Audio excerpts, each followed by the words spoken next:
So I think there were a lot of little things. I mean, this is the classic, getting the product market fit right, where, even from a vision to an idea, and then from an idea to a product, and product to a successful, engaging, retaining product just takes a lot of iteration. So that's like the god of little things, you just kind of need to keep at it.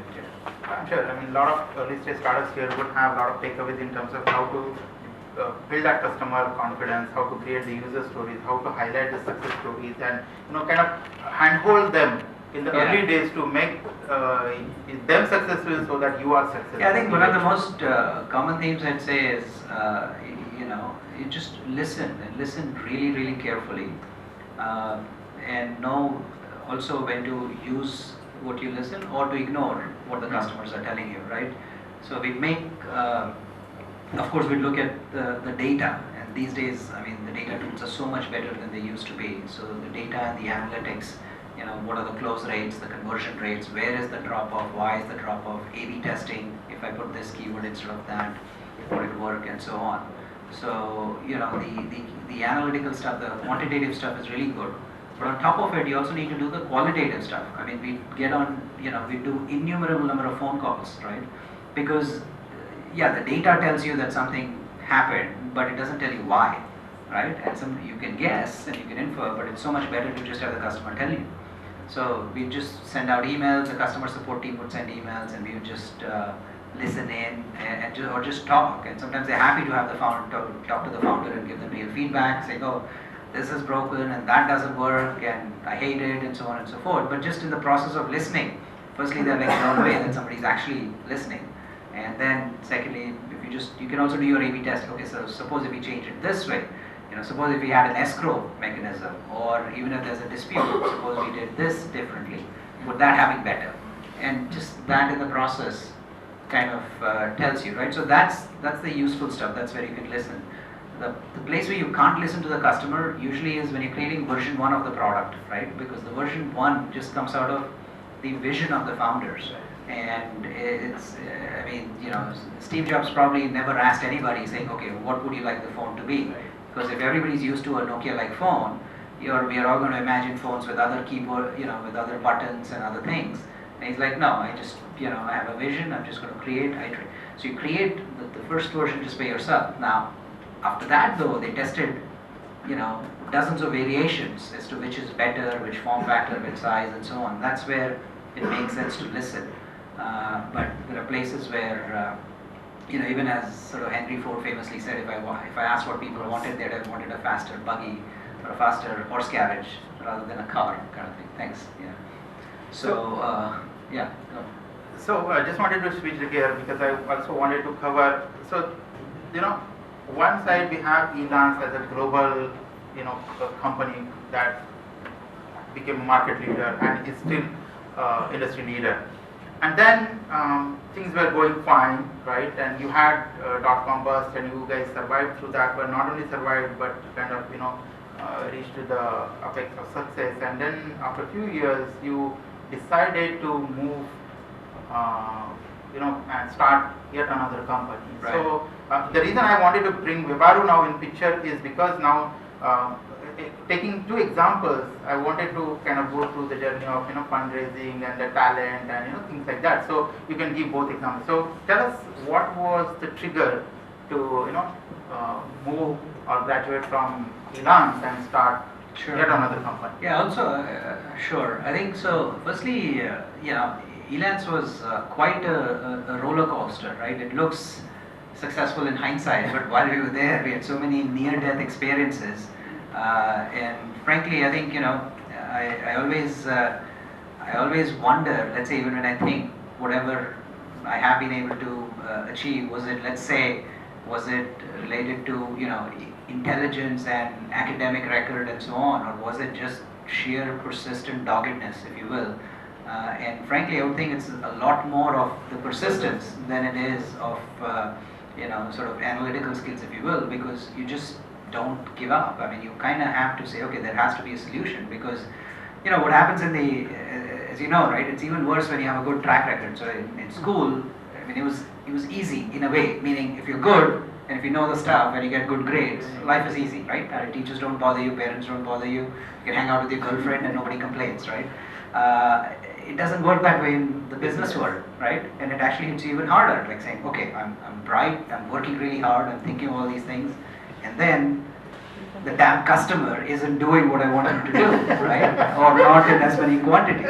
And it's a really sort of humbling experience, and it just, you have to approach it with a lot of intellectual honesty, saying, people behave in certain ways, and the customer's always right, and you have to adapt, and you have to adjust, and you have to alter and change something and figure it out.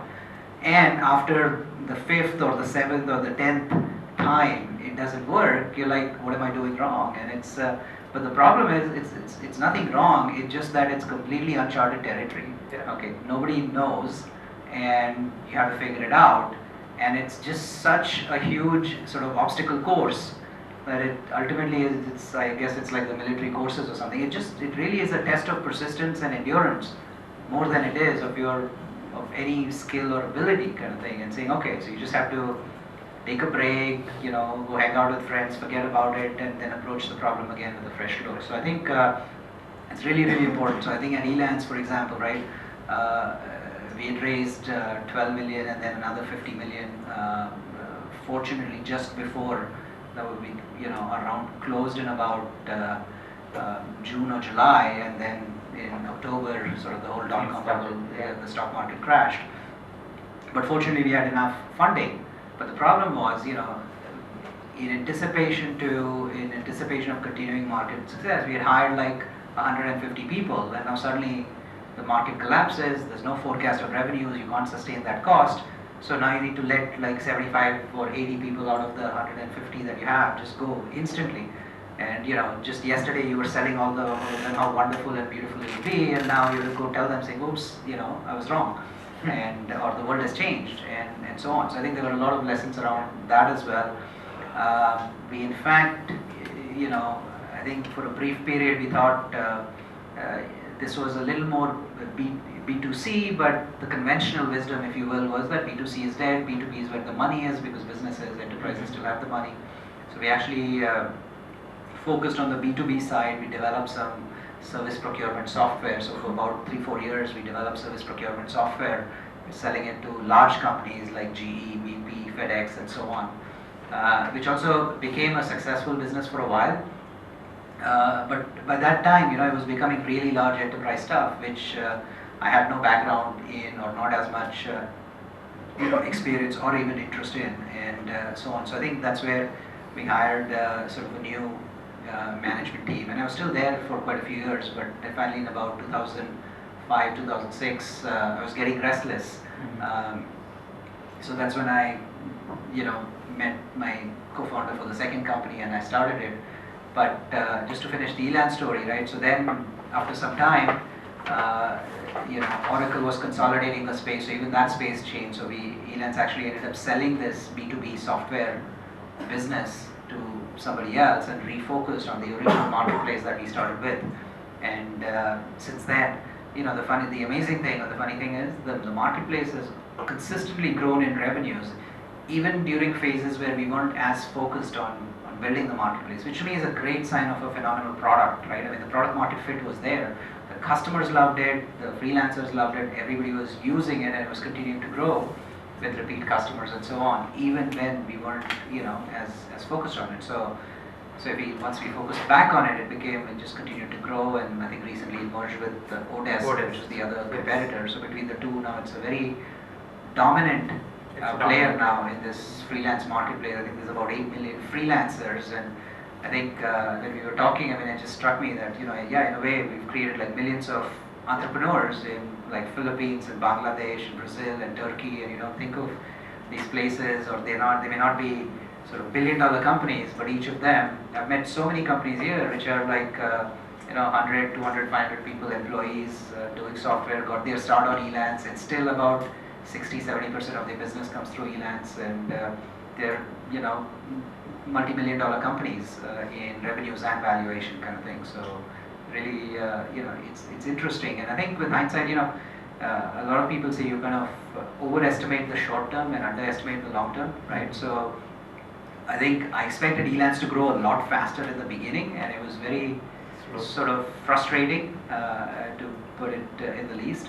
But now it's going to be much bigger than we ever anticipated, right? I mean, it can still go on and transform, the world of work, the corporations, jobs, salaries, all the things that we're talking about. I mean, I can see a company like this, being around for like 20, 30, 40 years and just reshaping, the world of work, the way we think of work, jobs. Okay, you picked up the phrase that Sujata, myself, and a couple of other guys were on the stage the other week, where we talk about rethink the way we work. Right. And we talk a lot about the collaboration and working remotely and still creating value and how you can think creative. In fact, I think just to add, right, you think about everything going onto the cloud, right? So you think about what AWS did, right? In the old world, you'd get a server and then you get a database server and things like that. And now at AWS, they've just put an API and you just activate instances of all the machines that you want. But imagine doing the same thing with people or with talent, right? So let's say you want to build a BPO and a call center and you want you got a new customer, you want 5,000 extra call center operators. Your API just sort of, it creates, instantiates another 5,000 people who just come on board, and they may be in different parts of the world. And now, in fact, you can even do sort of peak load and demand, right? So let's say on Diwali Day or Christmas Day, when you get a lot of calls, you want an extra 3,000 seats, so you bring them on, and then a week later they're gone, and then but then they're gone working on something else in some other industry where there's a peak load and so on. So I think it just, you create a whole new set of kind of businesses. I mean, two guys in a garage could have, a 10,000 person BPO, but it's completely asset light. I mean, there's no payroll, no salary, no nothing. It's just all API driven kind of thing. So I mean, the possibilities are endless. And in a way, it becomes a platform on which a whole new set of businesses can be formed. And that's the reality now. I mean, who could have envisioned back then 98? Right. But that's the reality, and that's the way of work today. Right. So coming back to the Webaroo thing, you started Webaroo on TechCrunch. They said that it's pre-era of Twitter. Actually, I mean, Twitter was kind of a phenomenon back in US, but India still hasn't picked up. And even the mobile market, or not everybody had mobile, this kind of smartphones, and India was still on the SMS and things like that. You kind of saw an opportunity there. So talk a little bit about, today we have 40 million users on SMS Gupshup. Right. And you have another product, Team Chat, that's targeting the B2B segment. So Yeah. talk about, kind of, how do you think about these sort of ideas which, kind of, or see an opportunity and you take it forward? Yeah, so I think when we started Webaroo, it's I mean, that's like even more lessons in how things work or don't work in particular, right? I think we've had to change course often, and I equate it to, I mean, entrepreneurs kind of have to be like flowing water. There's a lot of rocks along the way, and you just kind of have to flow around. You can't complain about it. So I think when we started Webaroo around that time, we were actually working on some, with hindsight I'd say, like smartphone ideas, but it was way ahead of its time, right? And especially, so we incubated it at IIT Bombay, and I was still in the valley, but I was commuting a lot back and forth. And